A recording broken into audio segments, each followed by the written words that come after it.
Okay, so you know when a government passes a big new law or a company rolls out some huge campaign, how do we actually know if it worked? I mean, really know for sure. Well, today we're going to go on a bit of a statistical detective journey to figure that out. Right, let's just dive straight in. This is, and I'm not exaggerating, one of the most important questions out there, not just in economics, but for, society in general.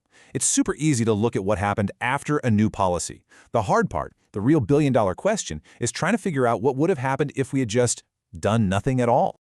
And to help us crack this case, we're going to zero in on a really famous example, California's Proposition 99. Back in 1988, they slapped this big new tax on cigarettes. The idea was pretty simple: make smoking more expensive and people will do it less. So, did it work? And maybe even more importantly, how can we be sure it worked? This is going to be our guide through the whole thing. Okay, so our investigation is going to start with a concept that honestly sounds like something straight out of a sci-fi movie, but it is absolutely central to solving this mystery. We're talking about the counterfactual. So here's the thing. This is the whole problem in a nutshell. We can see how many cigarettes Californians bought after the 1988 tax. That's easy. But to know the tax's true impact, we've got to compare that to, well, a phantom, a ghost, an alternate reality where that tax just never happened. And since we can't exactly hop in the time machine and visit that parallel universe, we need to get really, really clever about how we estimate it. This is the core challenge right here. So, how on earth do we start building this alternate reality? Well, we're going to pull out our first piece of forensic equipment.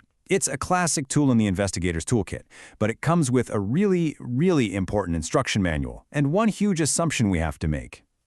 This first method is called difference in differences, or just DID for short, and the logic behind it is actually pretty straightforward.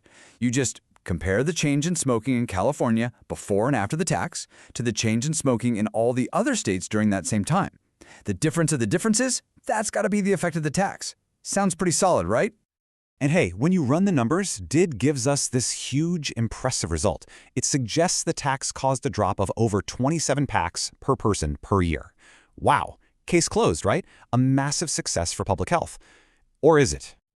Yeah, there's a catch, and it's a big one. See, this whole DID method hinges on one critical assumption.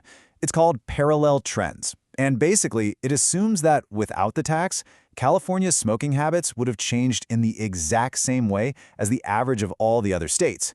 We're basically assuming that the rest of the US is a perfect stand-in for that ghost version of California we're trying to find. So this is that classic moment in any detective story where you have to stop and check your work. Was that assumption actually valid? Was the rest of the country really a good comparison for California? Were their trends actually parallel? And nope. Not even close. It turns out the assumption was totally flawed. You see, even before 1988, California's smoking rate was already dropping faster than the rest of the country's. The lines weren't parallel at all. And what that means is our big 27-pack estimate is almost certainly wrong. It's mixing up the real effect of the tax with a trend that was happening anyway. Our first big clue? It's a total red herring. Okay, so our simple comparison just didn't hold up. To create a more believable phantom California, a better stand-in, we're going to need a much better tool. And this leads us to a way more sophisticated approach, literally forging a synthetic twin. Now, this next method we're going to talk about, synthetic control, was a total game changer. I mean, it was hailed as maybe the most important innovation for this kind of work in years. It was so powerful and just made so much sense that it wasn't just some dusty thing in academic journals. It was seen as a major breakthrough for anyone trying to figure out cause and effect in the messy real world. And the core idea is, well, it's kind of beautiful. Instead of just lumping 38 other states together into a blurry average, what if we could cook up a better comparison? What if we could create a synthetic California using a very specific recipe, a weighted blend of other states that, when you mix them all together, perfectly mimicked California's smoking habits before the tax ever happened? So what exactly is in this special recipe? Well, a computer algorithm goes to work and finds the absolute perfect blend. And what it finds is that our synthetic California isn't made from a little bit of every state. No, it's best built using big chunks of just a few other states. And that's the key. Instead of that blurry average, it pinpoints and focuses only on the states that truly behave like California before the tax. This gives us a much, much sharper comparison. And the result is, well, it's pretty stunning. Before 1988, our synthetic twin smoking trend tracks the real California almost perfectly. I mean, they're practically indistinguishable. This gives us so much more confidence that the synthetic version is a really credible stand-in for what would have happened. And then, bam, right after 1988, you see this clear gap open up between them.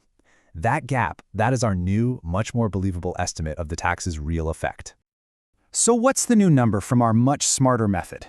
Synthetic control estimates the effect was a drop of about 19.5 packs per person.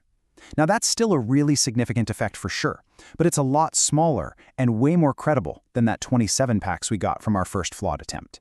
You see, we're getting closer to the truth. All right, so we've seen a pretty simple comparison method and then a much more sophisticated matching technique. But what if we could combine the absolute best features of both? Well, that brings us to our final and most advanced tool in the kit. So let's just do a quick recap. The big strength of our first tool, DID, is that it's good at handling the fact that California might just be different from other states from the get-go. And the strength of our second tool, synthetic control, is its incredible ability to match the trends over time before the policy hit. So the next logical evolution in our detective story is a method that can do both of those things at once. It's called synthetic difference in differences, or SDID. The whole goal here is to give us the sturdiness of DID with that super precise matching we got from synthetic control. So how does this one work? Well, you can think of it as a three-step process. First, just like synthetic control, it finds the right recipe of other states to make their trends look like California's. But here's the really clever new twist. It also adds weights to time. Think about it, right? The year right before the tax, 1987, is probably a much better predictor of what's going to happen next than, say, 1977. So this new method gives more importance to the recent past. And then finally, it runs that same basic die analysis from the beginning, but using this incredibly smart weighting for both the states and for time. It's like a finely tuned comparison machine. All right, we've used 3 different tools. We've gathered 3 different clues. Now it is time to put it all together on the evidence board and see what our investigation has really uncovered. And here it is, the entire story of our investigation, all in one simple table. Our first shot, the simple DDD method, gave us a big estimate, a drop of 27.3 packs. Then, the more sophisticated synthetic control method brought that down to 19.5. And finally, our hybrid SSDDI method, the one that accounts for everything, gives us our most refined estimate yet, a drop of 15.6 packs per person. So the really important takeaway here isn't just that the number changed, it's how it changed. We've literally watched our methods evolve. Each step got smarter, peeling back another layer of the onion to get us closer and closer to the real impact. And this stuff really matters, you know? The difference between a 27-pack drop and a 15-pack drop isn't just academic.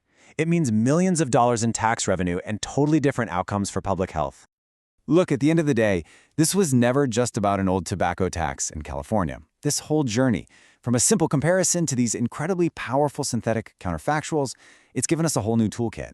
It lets us ask and answer some of the biggest questions about what really works in the world with way more confidence than we ever could before. So I guess the real question we're left with is, now that we have these tools, what other important mysteries should we solve next?